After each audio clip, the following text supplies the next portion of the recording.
All right. It's always good to hang out with you, BC.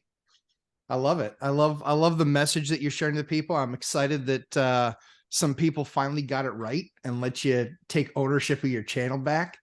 So I was thrilled to see that. I was like, thank God that finally happened. But yeah, man, I mean, best hair and tattoo combination on YouTube, and coming from the years of Lambos, and then you move to Miami, and now you're blowing up Miami, and then you leave EXP, and now you're doing it again somewhere else. Dude, you're busy. I'm most impressed by the fact, bro, that I think your beard has grown faster than my hair. It's Yeah. fucking impressive, man. I was gonna say we bookended it. You get the best hair, I got the best beard. We're making magic happen on the YouTubes.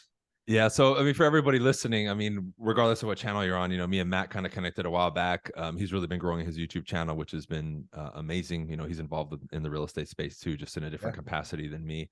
So let's talk about that first, man. Yeah. Like I mentioned before we even went live, you always pop up in my feed, and that's rare because normally people involved in real estate don't pop up in my feed. Oh, I know I'm cool. subscribed to you and all that, Yeah. but even then, my few friends that I'm subscribed to on YouTube, their stuff never pops up for me ever, even though I do my best to like maybe go to the channel, watch a video, like it, and support them. What are you doing, bro, that's causing it to pop up? Because if you're popping up on my feed, man, you got to be doing something right. Seriously. In all honesty, it's I don't I we're just doing it. That's it. Like literally all we talk about is exactly what's going on in the market right now today. As a landlord of over 100 units and 48 buildings now, I think I own 48 of them, 48, 49, give or take. But we're only just talking about what's going on today, because I think that, for every one channel, there's a you and me, there's 50 channels talking about quick, crawl under your bed and don't go do anything because it might be scary and it might be hard and it might cost money, and you might have to push through some adversity. So yeah, I think it's really just I think YouTube might be looking for the counter punch to all the crying and negativity. Because I hope so. honestly, I am, yeah, you and me both. I'm pumped. Like the next year or two, I probably get twice as wealthy. Like that's the way I'm looking at the next couple of years, because I spent time prepping for a correction, because nothing ever Mhm. always goes up. The Yeah. crazy thing is I don't think it's going to be the crash that people think it's going to be. I think it's going to be a crash in transactions. I think that transactions are down 30, 40, 50%. I think in Yeah. some markets, prices will follow. But I think as I look around the country, I just look at it and say, it's not, where are these people going to go live? And who's going to trade in a 2.5 or a 3% mortgage? That's the biggest challenge I think realtors have. They've got Yeah. it. They're going to have a tough time the next couple of years. Yeah, and I've been looking at that too. And I always tell my agents, you have the people that want to sell or move, and you have the people that need to. And I said, right Yeah. now, you need to focus on the people that need to, because the ones that are speculating or riding that market wave are definitely out of that boat now. Um, 100%. Yeah. I mean, if you yeah, get a 2.5 or three, like, something like 93% of America has a sub 5 mortgage. yeah, Are you moving for a 6 or a 6.5? Especially when, if you got a 4, you've gotten probably 10 or 15% appreciation. And now you're going to be paying that much more for the next house at a rate that's 2x. hmm, Like, that's not, I do math pretty well, and that's not math that's in favor of you, yeah, it doesn't make sense, man. So I want to ask you, dude, because you're Yeah, more on the investor side compared to me sure. being on the traditional.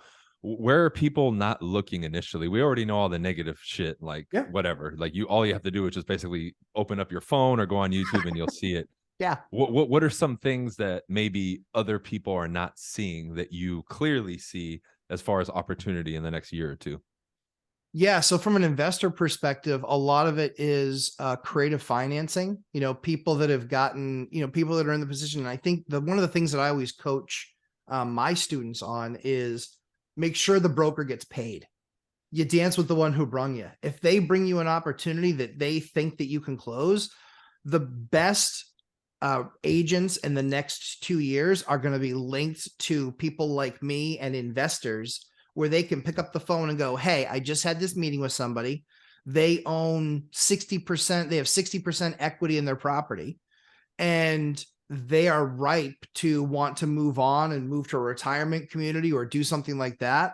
And they're willing to consider seller-based financing, or a combination thereof with the bank and seller-based financing on their house in order for them to move on, because, you know, they say, you know what, I would rather just have the annuity as opposed to selling my property. And then on top of selling the property outright, you know, and having to pay all these massive taxes, there's all sorts of structures. I just bought a house with somebody on creative financing. They said, we don't want to leave our house. I said, okay. They said, but we want to sell it because we can't tap into our equity. Yeah. I was like, okay. And so we literally did a deal where I got a bank to take 50% of the loan. They held a note for 40%, and I gave them 10% in cash. As an investor, I can't buy stuff for less than 20 or 25 points out of my pocket. So the fact that I can do deals at 10% doubles, almost triples my ability to do other deals. Yep. For them, they couldn't access the equity, but they wanted to stay in the house. I was able to lower their payment. Now they pay me rent, and I did a 10-year lease back, and they're in that house for 10 more years. Yeah. And then we can renegotiate at that point. So I think the opportunity is in thinking outside the box, and making sure that from an agent perspective that you're hunting down, trying to find those investors, but you're also trying to create a pool of willing participants, maybe a property that's been a little bit degraded, maybe a property that's like a C4 when it comes to appraisals, which just means a condition 4, which doesn't easily qualify for VA or FHA. Yeah. I love that, man, because, you know, you hit the nail on the head when you said thinking outside of the box. And I think everybody has been so conditioned to be a robot and has been riding off the optimism of the market that they're used to people just being like, yeah, I want to sell and make some more money. And now that, you know, times are a little bit tougher or people are in different positions, it requires you to have, we can say, a more diverse skill set and the ability to bring something in like this, like creative financing, where otherwise they wouldn't have brought it up or had the necessity to previous to this. Right. And would you say lately you've been putting together a lot more deals with creative financing, or? Yeah, I think it's, well, they're present now, right? For a couple of years, they weren't present at all because the people are just like, nope, I'll take my payday. Okay. Yeah. Right. And now it's more, hey, we have to get creative. I don't want to pay the tax man. I don't want to do this. I don't want to do that. I might want to still live here, but I want to get access to it. I'm on a fixed income. And so I need to have, you know, if I can lower my payment and I can tap into the equity in my house, that's awesome for me, right? If I'm an older owner. And so I would say, yeah, I mean, summer creative financing, there's still deals hitting the market. It's a shame. There's a deal that hit the market. I could have paid the woman $25,000 more if she was willing to take the creative financing, and it was a better fit for her based on my review of what she was trying to accomplish. It was a better fit for her, but she was so risk averse. She said, nope, I just want to sell it outright. Okay, we can do that too. And so we got a deal done where we sold it outright. But I have a question for you, which is one of the things that I'm really coaching a lot of the landlords on that I work with is I've built teams of rental agents, where the biggest challenge has been that, you know, for the longest time, they could rent something out in 5 seconds. But the other big issue too is that they would want a full month's rent. And when you look at what it is for a landlord, most cases, the landlord, that takes more than 50% of their entire profit for the entire year is just getting it rented out when they pay a full month's rent.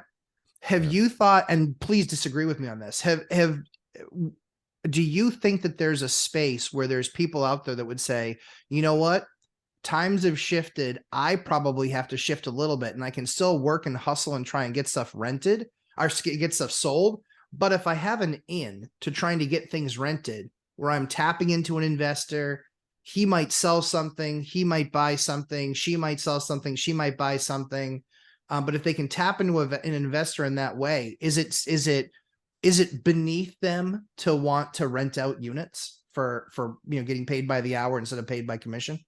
Yeah. I mean, for a lot of agents, yeah, especially if you look at the people who are part-timers, the people who are looking for that more stability because maybe they got into real estate and they're a single parent and they need that income, you know, potentially for sure, because you also have to look at it from the agent perspective. And I think a lot of people on the outside don't realize this, depending on where you're at. Like if you go, and this is just what I've been told from agents that I know, like in New York, you make pretty good money if you rent something out of New York. Yeah. Versus where I came in California, we were making, you know, just like a traditional sale, a small percentage off whatever that total is. And if you look at the rental income for a year and it's 20 grand and you make 1% of that, what is that? 200 200 bucks? bucks. Yeah, So it really depends, right? But sure. more so now because of that negativity, a lot of new people getting into the business, a lot of people leaving the business, that could be a viable option for sure. Because someone's like, hey, I need to put food on the table and I need to pay my rent. So Right. 100% that could be a potential, because it's something that prior to you saying it, I don't think anybody's even brought it up. I mean, you may have brought it up on your live streams and stuff, but that's not a Yeah. regular conversation we're having in real estate.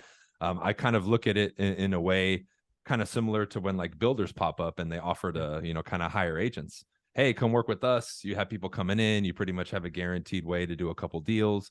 Yeah, you're not going to make that same commission split you would make on your own, but you kind of mitigate some of that risk by working with us and having a particular maybe set amount of deals that you're going to do a year, because people are always walking through our doors and you'll be their agent, So I think it's something similar like that. And for the people who are maybe scared right now or scared to make that leap to say, hey, I'm going 100% commission based. Absolutely. We would just have to structure it in a way that makes sense for them, And if it does, I think a lot of people would go that route for sure.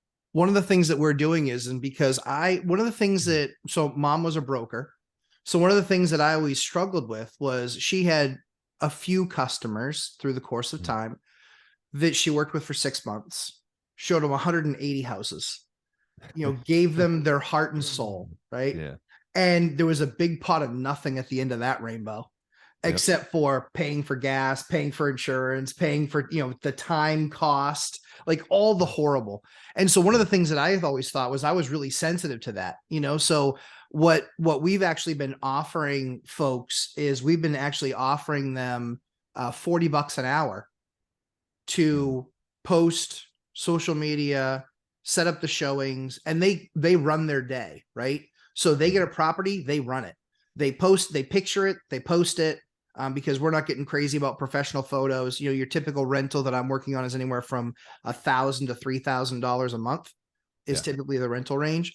But paying $40 an hour, having an agent that basically can own the process, they pick it, they post it, and they show it. And then once everybody's gone through the landlord's qualifications and they have tenants that meet that, then it's like, okay, the landlord can then jump in at that point, give them a lease and collect the money, and boom, they're done. And so I'm seeing that, I'm seeing apartments that might take 8 or 10 hours total to rent out, but then they get a check for $400, or something that might be. And that way it's one of those things where it's like, it also teaches the people that are giving you a unit and saying it's at $1,800 all day. Is it really? It's more like a $1,400 unit. But that way you're not wasting your time trying to get a $1,400 unit rented for $1,800, and it's only going to cost the landlord. So I like it because it's that bi-directional accountability where it's like this person's not wasting all their time showing something that the landlord's being ridiculous on, but the landlord is saying, hey, I'm giving you a reasonable market price. And in the other case, I'm giving you a reasonable market price and I'm willing to pay you by the hour. So that's where I know it's a reasonable price because I don't want to pay any longer than I have to. That's kind of the way that we've structured it. And the reps have been really happy because they run their calendar. I'm not jumping in and saying, you got to run your calendar this way and this is what I want. I'm saying the apartment's yours, go run with it. If you can't get it rented out in 2 weeks, then we'll talk. But I mean, that scenario I think is going to, kind of take off and do pretty well for people that, to your point, don't have any commissions next month. Or 2 months, absolutely. Or one it's versatile. It's versatile for sure. And you have to look at it. The vast majority of the agent population isn't killing it, getting awards, doing 100, 200, 500, a million a year. That's right. That's just the reality of it. I mean, I work with a lot of companies too that do the affiliate marketing for people getting their license. And they said the amount of people getting their license now is down over like 90%, 95%. I heard that. It's crazy. Oh, that's crazy. And quite frankly, that's not getting any better the next year or two. There's going to be a lot more people surrendering their license than there are people getting their license, I think. 100%. Yeah. 100%.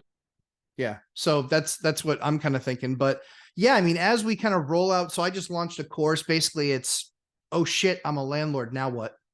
It's people that that's literally the name of the course because that's me. I literally bought something and I was like, okay, I don't know what to do next. I was a bad investor. I was like, I bought a really good deal that makes money and I can figure the math out. But I was like, Yeah. I don't have leases. I don't have processes. I don't have move in, move outs. I don't have Yeah. any of the things I need to run my business. I think a lot of people get there, or they become accidental landlords because husband owns a house, wife or girl owns a house, boy owns a house. Then they get married. And then they're like, what do we do with the extra house? And it's like, now might not be the time to sell it. Now might be the time to rent it out and actually get some additional income, especially because if you locked it in the last couple, 2-3 years, you probably have plenty of plenty of a margin to actually make some decent money, thousands of dollars extra a year. So we developed that course specifically for that. But that real estate piece, the broker piece, is really an integral part of that, because I think that people can build those teams. And I think the standard way of doing things, just like you've seen in the having been in the market for 10 years, things shift. Absolutely. Yeah. What And the one doesn't thing I shift like is hard too work. is you're not like, one of the biggest kind of things I hear from agents, especially non-seasoned agents, is they think every investor's out there to burn them. So the fact that you're encouraging the opposite is Yeah. great. And I tell them, most seasoned investors don't think that way. You guys are just dealing with the people who are wannabes or who are those sharks in the market that you're going to find in any industry, right? But that's kind of been their fear. Now, I have some agents who work on my team and who I've trained who have a big book of investors, and they've almost fully transitioned some of them to only working with investors because they're getting so many deals, right? And certain people have gone into certain niche. Like, I have a good friend here in Boca in South Florida who only does pretty much land development, and he's closing deals that are upwards of 3, 4, 500,000 in commission. They take time, but he eventually went 100% into that niche. So I like the fact that you're saying that, like, hey, if there's a good broker there, keep them, make sure that they get paid, because that ultimately is what works best for both sides. I just think in general, right, maybe like a more rookie or non-seasoned agent, same with a rookie or non-seasoned investor, have all these like false misconceptions, or they're on the YouTube ecosystem seeing all this negativity saying, oh, I don't want to work with an agent, or oh, I don't want to work with an investor. Because when I look at it from my perspective too, and this is something I like about you too, you focus primarily more on like buying and holding in those type of situations versus not just flipping. fixing and flipping, right? Same with me, right? Like, I have over the last year and a half since I moved down here, I've bought 4 more properties. Love it. Love it. And it's great because I have that. Like, I tell people, I'm on track, I think this year, between my Airbnbs and just my rentals, to make over 200 grand just in rental income. And I'm like, dude, that's great, right? I'm making more than the average agent, and it more than covers my business expenses, my living expenses. So you can cut everything else off. I'm good, right? But like, it's seen as like not sexy or boring. No, I can fix and flip and make fucking 100 grand on this one, or I can wholesale a deal and get a check for 50K. And I wanted to ask you, man, because it's rare for me to find somebody who's kind of on that same wavelength. Why did you ultimately decide to go that route more so than just fixing and flipping? Relational. I think we're relational people. I want to solve a problem, which is keeping affordability and affordable housing in the market. I want to be part of the solution, not part of the problem, which is just creating churn. What we really wanted to do, and we wanted something that was, you can tell how rich somebody is by the time horizons in which they speak. I'm 30 years out. I'm 45 now. I'm 30 years out. When I look at a deal, I'm like 20, 30 years. I probably got to stop looking at them at 30. I probably need to start looking at them at 20. But if I'm looking at something 20 years out, it's fairly easy. So somebody, I love it. There's this one buyer in my market that I've beaten the daylights out of 3 times on deals. He's just like, well, it's not a big deal that you overpay. I go, maybe someday I'll teach you how to do math, And so that's the cop out, is it's not hard to overpay. Maybe someday I'll teach you math. And so I said to him, I said, what do you think that unit's going to rent for? He's like, 2,200, not a penny more. I said, yeah, you're probably right. Meanwhile, I'm sitting in my car 5 minutes later, just going, 2,200. I got to rent from this guy and do some arbitrage. He is clueless. He doesn't know what the market is. The market's 3,000. So if I can make $1,600 or $1,800 more, 16, 18, 15, 14 more than he is, then I can pay more for the property. And I'm not overpaying. I'm paying, but based on what I know my margin's going to be. And so that's where we want to teach people to kind of be elite landlords and teach them, listen, the list price, it's a best guesstimate of what something should sell for. There's great agents. I always say there's about 5% of agents that are elite. There's 10 to 15% that pass the muster. And then there's 80 that suck and should just be put in a boat and pushed off to shore. And there's the same thing. There's those same numbers on the investor side. It's like, hey, beat them up, get me a great deal because it's all made on the buy. And I got to be able to flip this thing. And I got to make at least $70,000. Well, dude, you do that work. That's not an agent's work to do for you. Why would they do that for you? So that's the other thing too, is that agents like me coming around because they know I'm going to be respectful of their seller. They know that I'm going to give them a deal that if I were in the seller's shoes, I would take too. And I think that it's writing, good deals that make everybody happy, and that's where seller financing comes into play for sure. So yeah, I think that there's just a bucket of suck when it comes to a lot of investors and a lot of realtors. And I think the ones that are in the game that, that do the BC double down, I think those are the people that are going to then invest more in themselves and say, all right, I can get really plugged in here and I could really make magic happen. Like a lot of rich people are made in recessions. Absolutely, man. 100%. Like I'm even looking now at my team's production. It's gone up since the market slowed. Awesome. We maybe hit like a month or a month and a half where it kind of paused. Yeah. Like I think just this last week, I think I received, because normally they wire me the money, but I got checks this time. I think I got like 7 checks this last week. And I was like, man, my team is fucking killing it. Whereas everyone else has this apocalypse mentality, like, oh my God, nothing's happening. It's like, dude, yeah, because you're not doing the right things and you're not around the right people. And that's, one thing I wanted to bring up is you seem to have created like your own ecosystem too, where you are focused on the right things and you're not letting all this bullshit come in. Was that easy for you kind of to create? Because I know in YouTube, it's almost like a cesspool sometimes of negativity. You make something positive and all the negative come in and all the cockroaches come and flock and they're like, oh my God, how can you say that? Yep. Oh, I get for about a year and a half, it was, I'm an idiot. Crypto's the only way and real estate sucks. And where are you now, kids? They're gone. I don't hear them anymore. I don't know why. And then the next thing is, my favorite is your business is going to go bust. You don't know what you're doing. Really? Are you a CPA now? And you're doing, mental telepathy review of my books. And so you know exactly what my cash positions are, what my cash flow is, what my weekly burn is. All those things. No accounting firm would ever sign off on that, such a thing, not seeing everything first. But you as a YouTuber in your mommy's basement is writing me something saying somehow I'm going to burn. Bro, you could only hope to step into one of my units that I will then rent you, but maybe not, because you might not have credit history because you spent all your time in your mom's basement. So those are the kinds of things that I look at, which is at the end of the day, there's always a reason to not do something. There's always a reason. And the key comes in getting confidence by getting trained up, really understanding what you're doing, really understanding agents. 99% of the agents in my market, probably 99.5 of the agents in my market, I've been in my market for 22 years. 99% of the agents in my market don't know as much as I do.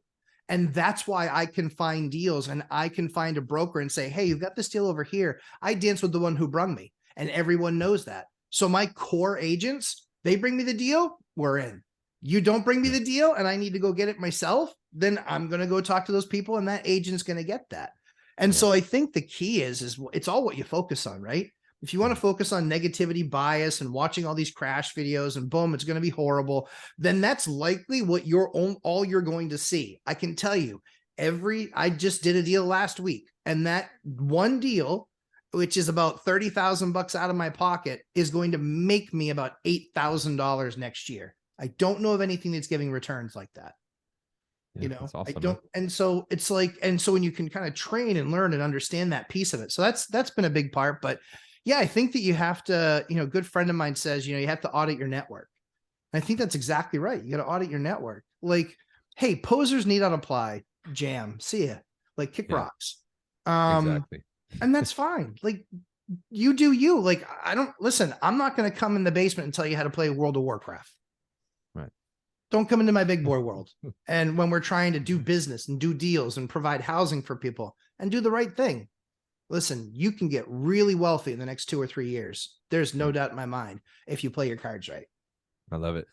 What have you built out so far, man? I know you've been running the YouTube. You got is it more than one course now? Where are you at with that? Have you created like an online community? I mean, yeah. So we are very, I think one of the things that I think you'll like this. I hope you'll like this. We're very intentional. And so, when you're on Facebook and you're in some Facebook group, there's all the other noises coming at you, right? When you're checking out on Instagram, there's all the other noises coming. I wanted to have an amazing training platform where when you went there, that's what you went to do. I literally call my class sessions boot camps because that's the way they're run. Because people want to focus, they want to learn, they want to really understand what it takes to be a great landlord and make money. So I only need the one course, which is, oh shit, I'm a landlord, now what? And we cover basically like 11 weeks, 11 modules, and then you can do a boot camp with it.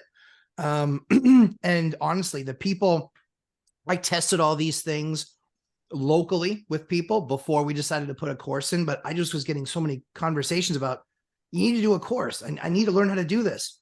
Excuse me. And I was like, well, I don't have time to teach you. And so it had to be a one-to-many type of concept. But so we've got the one course. It's, oh shit, I'm a landlord, now what? And it's really just about teaching people how to also interact with brokers. You guys get a raw, like the good ones, they get a raw deal sometimes. There's plenty of bad ones, but I don't paint the brush all the way across, right? I'm not just like, you're all the same. You're not all the same. You're not all the same. The ones that are out there trying to create relationship, trying to create opportunity for not only for the seller needs to sell. I want to get you into a buyer's hands that's going to respect the process, respect us, respect you. And that we're able to put together a deal that we can hopefully then replicate that time after time after time. I love it, man. And just so everybody knows, on my side, like, I'm not secretly affiliating with Matt and like, oh, buy his shit. I just like his stuff. And we've had some conversations, and I couldn't get him out to one of my previous masterminds, but I'm definitely going to have him, help with my team, because that's what I want. I want them to learn from people and get it from that perspective. I and other people on the team can talk about investors all day, but he's a bona fide investor who's doing his thing, and he can definitely help the agents by giving you that perspective and teaching from a different angle. And that's always what I'm looking for when I do training for my people too, is let's get every person who's in every position and say, hey, have them come in and have them teach their perspective and what they know. And they're always going to hear something that they haven't heard before. Right. That's the beautiful part, is he's an investor. He has 100 units, you said, right? Yeah. We have one right now. It's 137. Yeah. Sweet. Yeah. So that's different. I don't own that. Right. And I'm not a bona fide 100% full-time investor. You are. So it's just different, Yeah. So my guess is, based on the scene behind you like Kobe. A little bit, kind of. All right. A little bit. So the Black Mamba, did he ever listen to the Idiots in the Nosebleeds? Of course not. No, why would you? I'm in the game, man. I'm in the game. I'm next level. Why am I listening to you? Like, leave a comment on my channel. I don't care. Whatever. And just don't be scared, because I might poke you back. I might give you the finger up in the third row. I mean, in the grandstands, that might happen. But I think that's the key. I think that people need to always, like, you got to consider the source, right? Because I think that we can certainly miss things. If one of my agents came to me and said, hey, so on this deal, I had a conversation with the agent, and, they said something, and so I don't think we should push seller financing. I'm not stupid. I surround myself with good people. So if he says that to me, I say, okay, then let's make sure that we make the other two offer structures without seller financing. Let's make them as strong as we possibly can, because that's what the seller feels comfortable with. And so I think that's the key. I think it's about, what drives me nuts is, a lot of investors make up in their mind, hey, we're going to do it this way. I have an idea. Instead of throwing it against the wall, why don't you consult with your amazing agent, like a Brian? Why don't you consult with them, have that conversation with them, and then, heaven forbid, have them ask the seller what's the most important thing to them. Maybe they don't want a 14-day quick close with cash. Maybe they need 90 days to get something done. All right. We have a little interruption from my little 3-year-old. This is Bryn, everybody. She hit a critical moment. She has to have her dress tied. There we go. Because this is great. Here to steal the show. Yeah, exactly. Exactly. She's in the course too. So, it's one of those things where, all right, now you can go play. Thank you, my dear. I love you. That's my 3-year-old. So I've got a 4-year-old, a 3-year-old, and an 18-month-old. So wow, I got your hands full. A little bit. Well, it's like managing sales reps. Yeah, it's cool though. When the beard gets long enough, though, you can just stuff them in there and hide them, and you're good to go. Exactly, like little birds. That's the problem, is that they like to pull on it, and that's probably why it's gotten so much longer. That's what you need. But yeah, Sitting I there think hanging from it. yeah. Oh, yeah, exactly. Yeah, like a jungle gym. But like I said, I mean, it's just I love what you do because you're a lot about mindset with your agents, and that's so important. Like if you're negative and you're bumming me out, well, yeah, God's green earth. I want to spend time with All you right. talking about property. That's the first thing. The second thing is when I'm also talking with an agent, I don't want to hear the fluff and the silly and the goofy. I don't want to hear the once if you wink your eye at the sun and you look at the tip of your finger, you can see that one opportunity. No, I don't. We're not basing it on that. We're basing on, hey, listen, bring me opportunities, bring me deals, and you know, don't ever disqualify it and think that if I might find value in a deal. Like if they're out there hustling and having conversations, there are tons of landlords right now. Do you know the biggest reason why landlords get out of the business? Because there's plenty that do. Do you know the biggest reason that landlords get out of the business? What is it?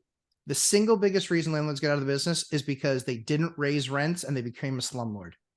Hmm. Their intention 10 years ago wasn't to become a slumlord. Their intention 10 years ago was, I'm going to get into investment property and this is how I'm going to, make a retirement for myself because I don't necessarily love the system in place today. Okay, great. But then they're like, nah, they're a good tenant. I don't want to raise the rent. Nah, they're a good tenant. Nah, it's okay. Nah, it's currently winter. I don't want to do. And here's the thing: 10 years later, they've got $25,000 in delayed repairs and delayed maintenance, and on top of that, their rents are 30 or 40% below market. Yep. And so what happens? That affects the value that they get for the house. So a lot of the properties we buy are value add, where we can go in and we can say, hey, listen, we need to do a bunch of maintenance to this house. And the tenants, the crazy thing is the tenants want it. The landlords do it to make the tenants happy.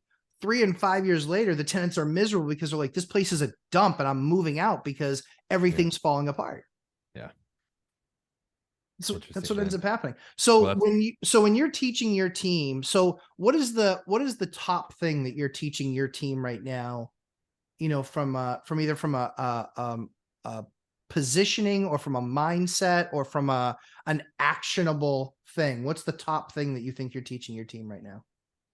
Well, really, it's about finding the opportunity within what we're doing. Like the first thing I mentioned is, and I see this a lot in my industry, and I'm sure you can apply this with an investor too, from your perspective.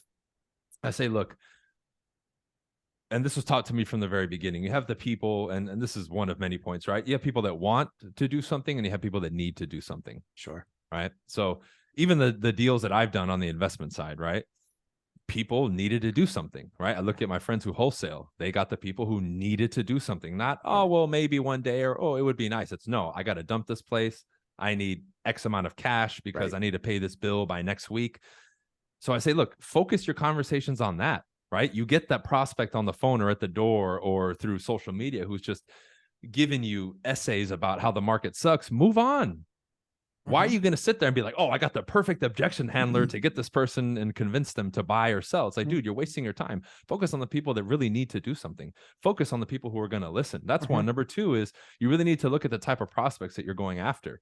Like I always told them, especially now, and they're seeing tremendous results immediately, is the absentee owner. I said, talk to absentee owners. Dude, yeah. God, yeah. It's a different conversation, Completely. right? You might talk to one who owns 10 or 15 properties. You don't know. And those people are going to have a lot more level-headed conversation and listen to your expertise versus Bob, who's owned his house for 20 years, who there might be nothing wrong with him, but he's caught up in the hype about the market. Right. And he's going to sit there and talk your head off for 30 minutes about how your career sucks and you're going to fail as an agent and the market's going to crash and all this other stuff. Versus like, dude, my first couple of deals as an agent, even 10 years ago, were with the absentee owners. I remember getting a duplex in LA at the time, 10 years ago, that I sold for like $700K, dude. What's a little bit outside of LA. 700,000 almost 10 years ago, right? What's that worth now? Oh, man, I think last I looked, and this is like 2 years ago, I think it was 1.1, 1.2, and it's a fucking duplex, dude. Insane, right? Insane. That just shows you how crazy and cracked out the prices are over there, right? Yeah. I talked to this dude and I was like in awe because I was new, right? I'm a rookie, kind of, I'm learning. I talked to this dude. He's a lawyer, right? Never meet the guy. DocuSign all the paperwork. He signs it. I sell it. I make a fat check at the end. I think I made like $20-something thousand. Absentee owner. And I looked at my broker. I was like, dude, I know this might be like a one-off, I got lucky, but is it really this fucking easy? I never met the guy, docu-signed him everything, and I sold it. Yeah. And still to this day, like we communicate, but I've still never met the guy. And this is one of my first deals. I think it was my second deal that I was calling. So I told him, especially now, even right after the moratorium, right when it started, I said, call these absentee owners. Some of them are going to be hurting because they need that money. They need that money. Yeah. Yeah.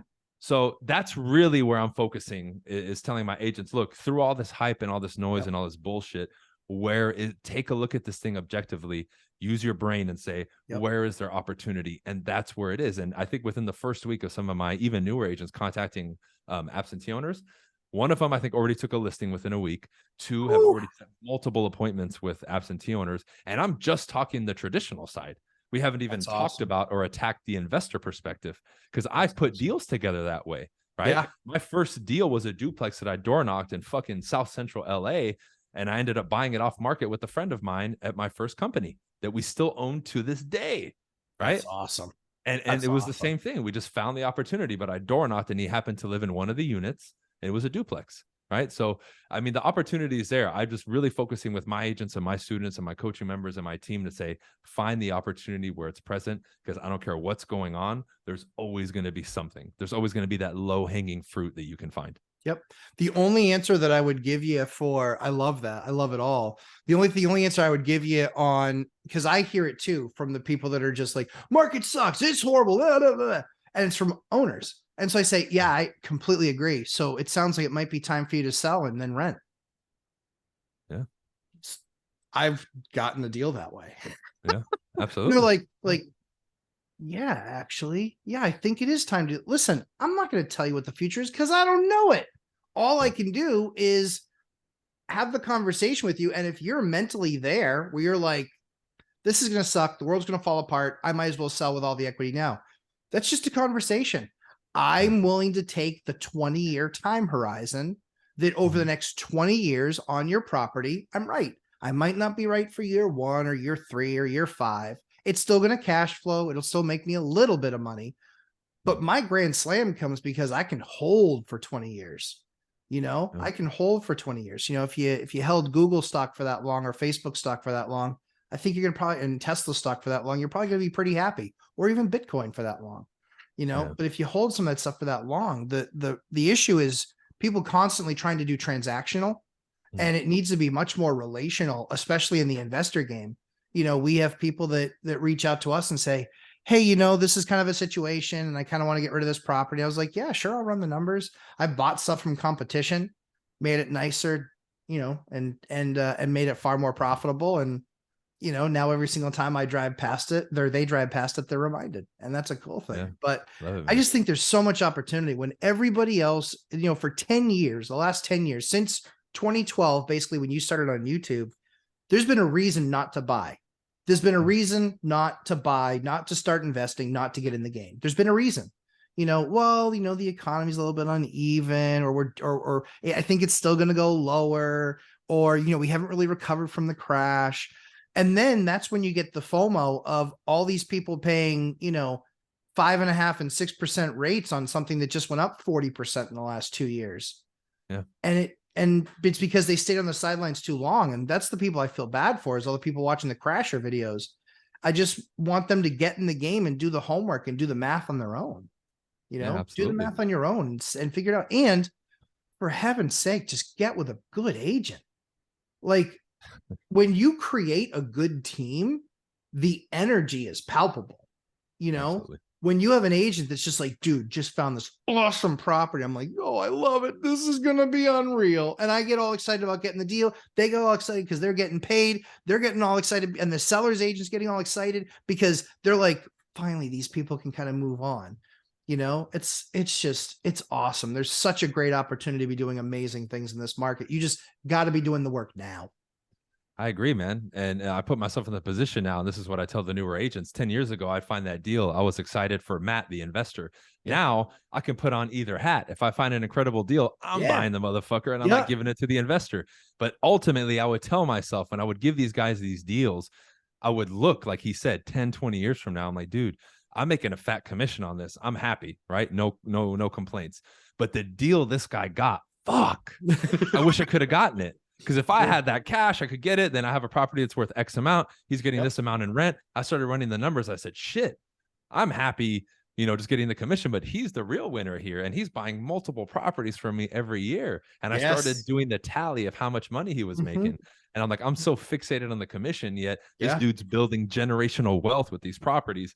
Fuck, I'm on the wrong side here. So let's keep making these commissions.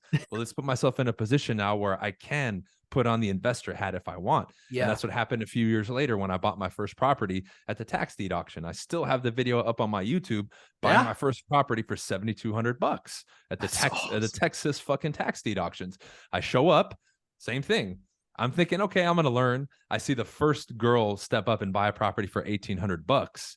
And I look at Mike, right? The guy who was teaching me, the investor. I said, did she really just fucking buy a property for $1,800? He's like, yep, I told you. I said, dude, I'm ready to buy. Can I buy? He's like, yeah.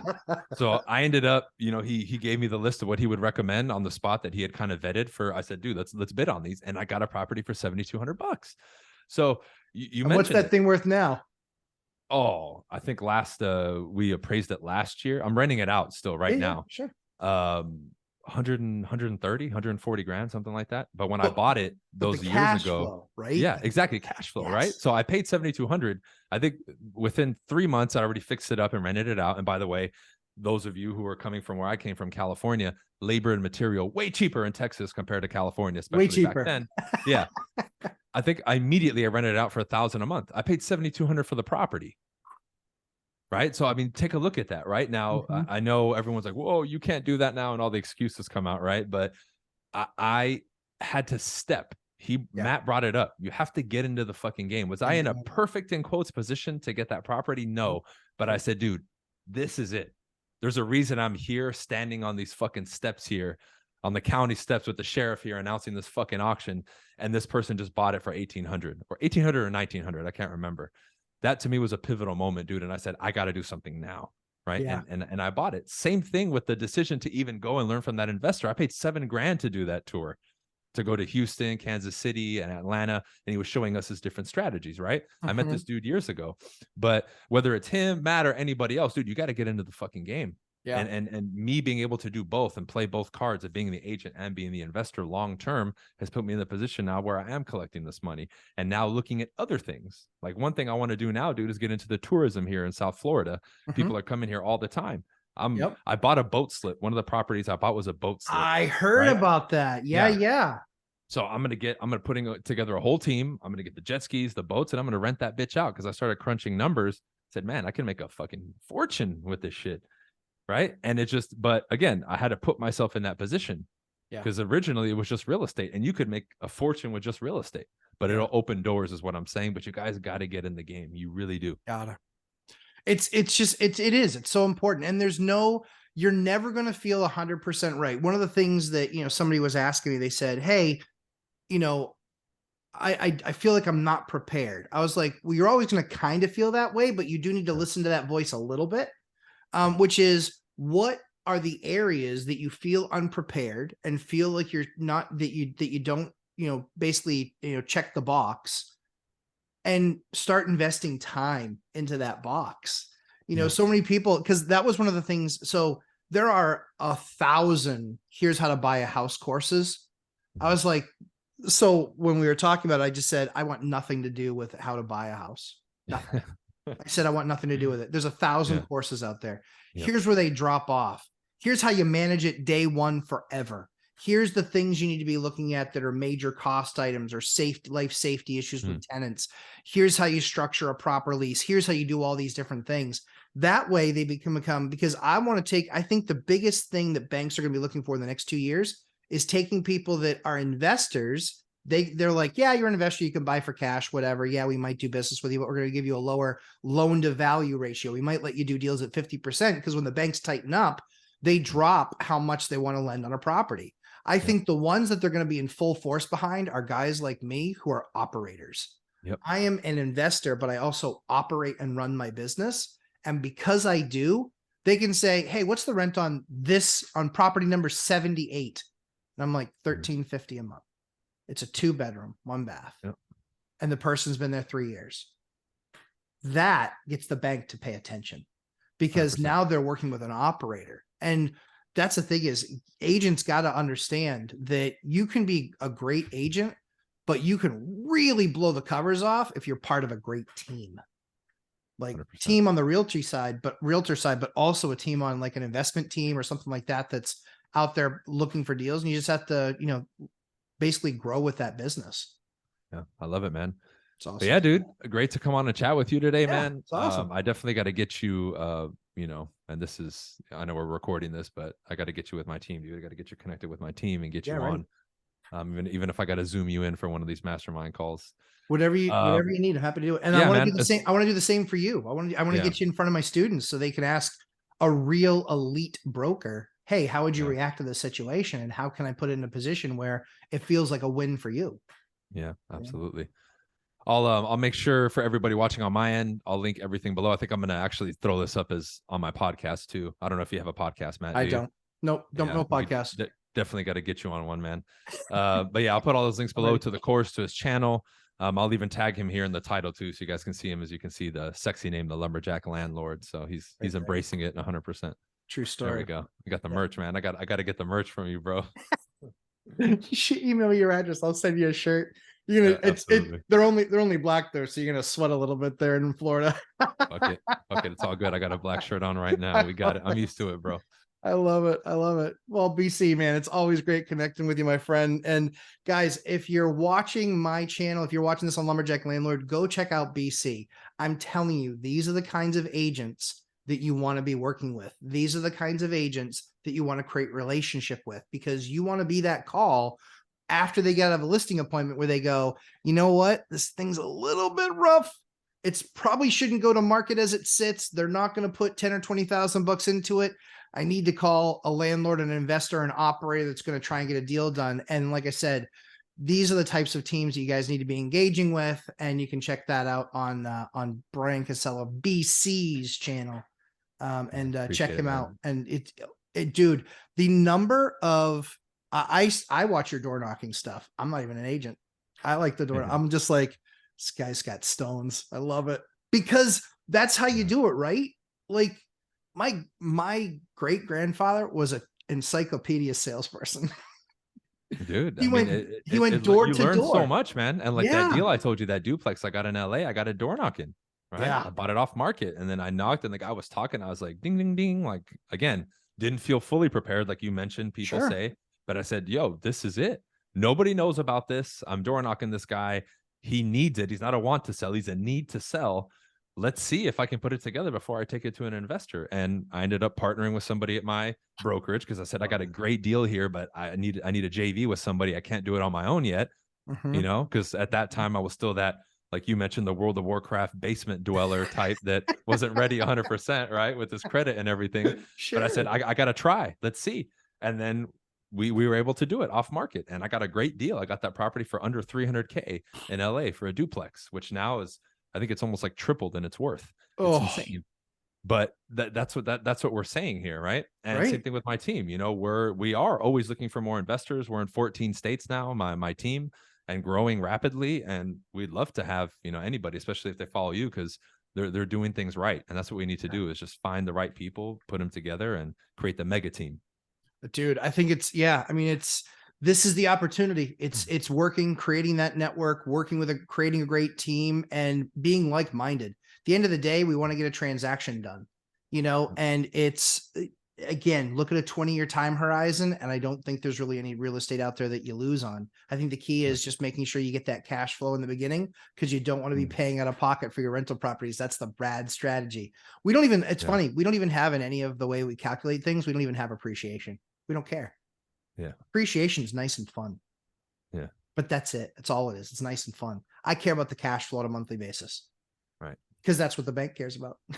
Exactly, man. Exactly. So but see, like you understand it. Like you mentioned, the banks are going to look at you differently too, because you're an operator and you know your stuff. That's right.